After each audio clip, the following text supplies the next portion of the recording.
Capítulo 4. Sobre o meio de união a Jesus e Maria.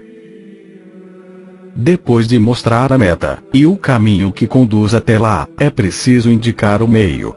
Indiquemo-lo desde já. Este meio é Maria Santíssima.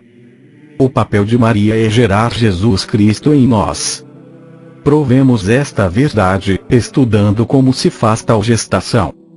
Esta função encerra toda a economia de sua intercessão, e da sua mediação, e resume as questões mais profundas de nossa santa religião.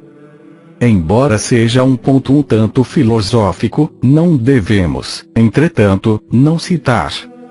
Para mostrar que tudo devemos a Maria, e que tudo nos vem por meio dela, podemos apoiar-nos sobre esta que se admite como verdadeira. Isto é, a uma causa se deve atribuir não somente o que ela mesma opera, mas também tudo o que ela faz operar pelos outros. Jesus feito homem é o nosso Salvador. E é dele que nos chega toda graça. Ele é a causa imediata e eficiente de nossa salvação.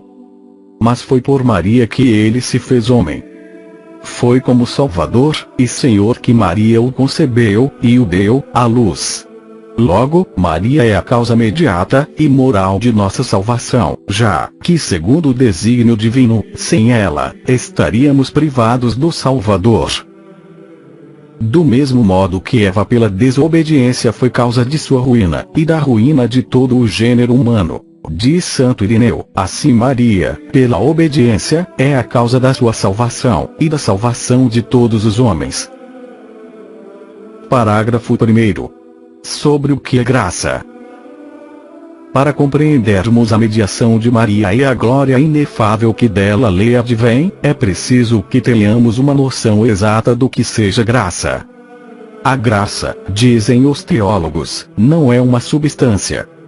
Não pode subsistir em si mesma, como a brancura de uma casa, o perfume de uma flor, a beleza de um quadro, não podem subsistir sem esta casa, sem esta flor, ou este quadro, dos quais são qualidades.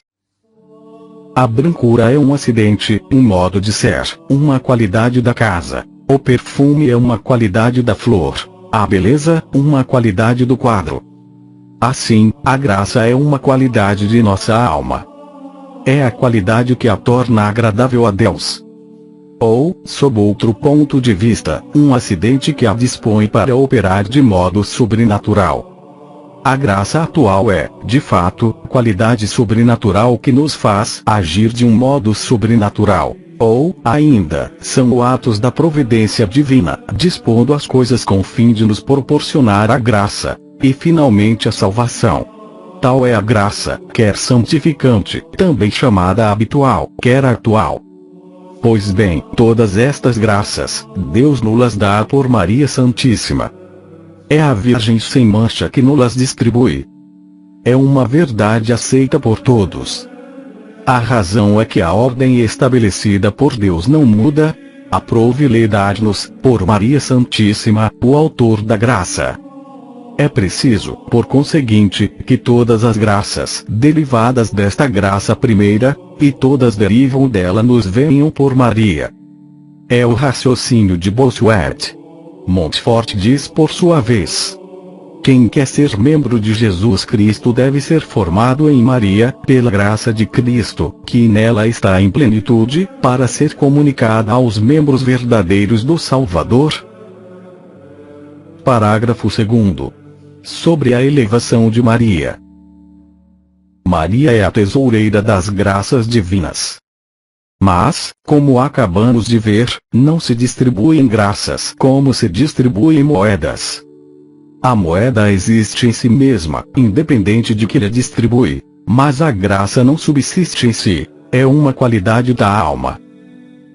Antes, pois, de dá-la, é mistério que o doador a possua primeiro em sua própria alma.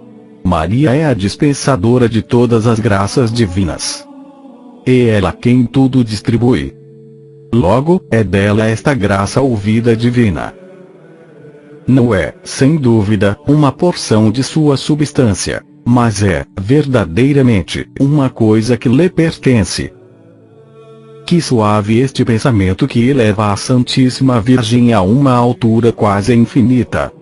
E não podia ser de outro modo, se, como diz Santo Tomás, é infinita a dignidade da Mãe de Deus, e infinita deve ser, também, a sua elevação, pois uma deve ser proporcional à outra. Sublime elevação! Todas as graças, quer habituais, quer atuais antes de adornar nossas almas, embelezaram a alma de Maria. A comunicação da graça é, deste modo, uma espécie de contato de nossa alma com a alma da Virgem Imaculada.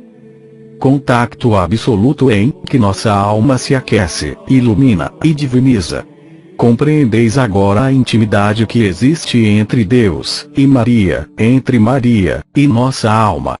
Como dissemos acima, é um círculo perfeito, de Deus, por Jesus, a nós, por Maria. E nossas relações com Deus, por Maria, a Jesus, por Jesus, a Deus. Depois disso, podemos compreender melhor como a graça é verdadeiramente uma participação da natureza divina, participação que se faz por intermédio de Maria. É a essência mesma da religião. Deus e o homem se encontram. E a Virgem Mãe é o templo em que se opera este encontro. Compreendemos, também, agora, as expressões dos santos aparentemente exageradas ao proclamarem a graça da Mãe de Deus superior à de todos os anjos e santos, ao afirmarem que ela é mais querida de Deus, e ama a Deus muito mais que todas as criaturas reunidas. Parágrafo 3º. Sobre o papel de Maria. Mostremos como se opera a comunicação da graça de Maria Santíssima às nossas almas. Para compreendê-lo, basta que nos lembremos do papel da Santíssima Virgem no mistério da encarnação. Suas funções na distribuição da graça são as mesmas que neste mistério. Quando o Verbo se fez carne, foi o Espírito Santo quem formou seu corpo. Maria Santíssima forneceu a matéria, o sangue imaculado, depois de ter consentido que o mistério se realizasse, obra de profunda e sólida teologia. Sobre o auxílio e consentimento. Eis em que consiste, de modo principal, sua cooperação. Deus produz a graça, e Maria concorre como ministro, e executa. Ou, ainda, para nos dispor a recebê-la, segundo o dizer dos teólogos. Para receber a graça é necessário um concurso, e a vontade de Maria Santíssima.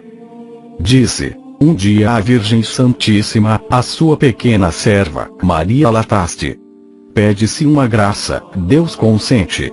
Meu filho concederá. E eu a transmito, dar-nos a graça, fazer-nos comungar a natureza divina, que é isto senão formar Jesus Cristo em nós, fazê-lo crescer em nós. Tudo isto mostra, luminosamente, a função de Maria Santíssima na obra de nossa santificação.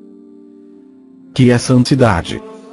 A santidade não é outra coisa senão a plena conformação de nossa vontade com a vontade de Deus. Um notável escritor ampliou esta afirmação, dizendo: a santidade consiste em apoiar a Deus, de maneira a ter com Ele um só, e mesmo Espírito, de maneira a estar penetrado de sua graça, de sua vida, dependente de seus impulsos, conformando-se a seus pensamentos, abandonando-se à sua vontade própria, de modo enfim, a estar possuída por Ele, e a não ter mais uma vida própria, e depende dele a sua santidade. Eis o fim. Vejamos o meio de alcançá-lo. Este meio, nos é indicado pelas mesmas palavras do virtuoso bispo, aplicadas a Maria Santíssima.